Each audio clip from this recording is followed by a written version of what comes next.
Hello and welcome to the checkpoint for another No Man's Sky video. Today we're going to be discussing one of the biggest comparisons and debates I've seen in the run-up to the game, and that's No Man's Sky versus Spore. Despite how much I disagree with the comparison, I do agree that there are a lot of similarities between Spore and No Man's Sky. Both feature heavy usage of procedural or random generation, both are set in space, and both feature vibrant graphics. To some, this comparison may be complimentary, but to others, this might be one of the biggest insults you could ever give to a game. Spore built up a lot of hype, just as No Man's Sky is in the process of doing, but ultimately, it was a letdown, with the age-old point of wide as an ocean, shallow as a puddle being used multiple times to critique the title. In preparation for the launch of No Man's Sky, here are 5 reasons why No Man's Sky shouldn't be compared to Spore.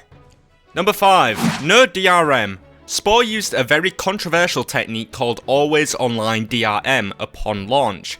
You may remember this term from the launch of Xbox One, as it caused a lot of controversy within the gaming community. Essentially, the game relied on the fact that you always had to be connected to an online service in order to run the title for security reasons.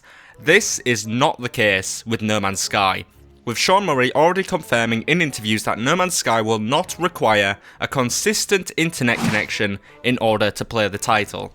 Number 4. Spore isn't actually procedurally generated. Procedural generation and random generation are two different things. No Man's Sky is a procedural title which, instead of randomly throwing bits and bobs everywhere in order to make an ecosystem, will actually take into account numerous factors in order to determine what plants go where, which animals graze where, and what climate the planets will focus on. For example, if a planet is close to the sun, it will more than likely be a desert planet with little plant life and less water, but if a planet is far away from the sun, you'll more than likely find fairy creatures, icy plains, and plentiful amounts of water. Spore worked on a completely random level and didn't take into account these factors when creating its content. At number 3, we have Maxis and Hello Games are not similar. Maxis were the developers of Spore and are more widely known for their work on The Sims, which is obviously one of the biggest game franchises of all time.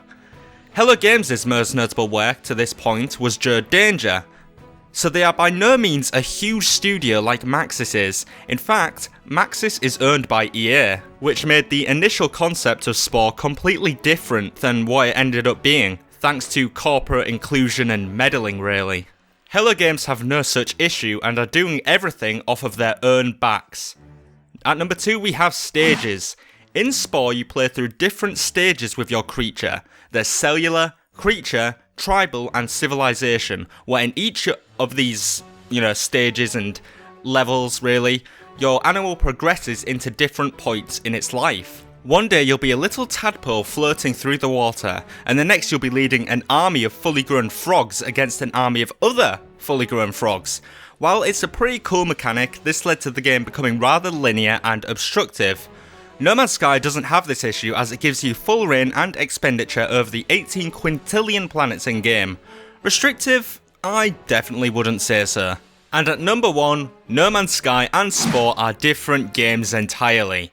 Spore was a confusion of different genres, playstyles and elements. One minute you were playing a top-down game, the next you were developing a creature, and the next you involved yourself in some adventure-style platformer action. No Man's Sky from the start has been about one thing: discovery. No extra quirks, no unnecessary mechanics and properties, just discovery and exploration. You simply cannot compare the two games when their style and structures are vastly different. So there you have it, 5 things that are different between No Man's Sky and Spore. If you enjoyed the video, leave it a like and subscribe for more No Man's Sky content, but for now, this has been Steve, that has been No Man's Sky. Checkpoint complete.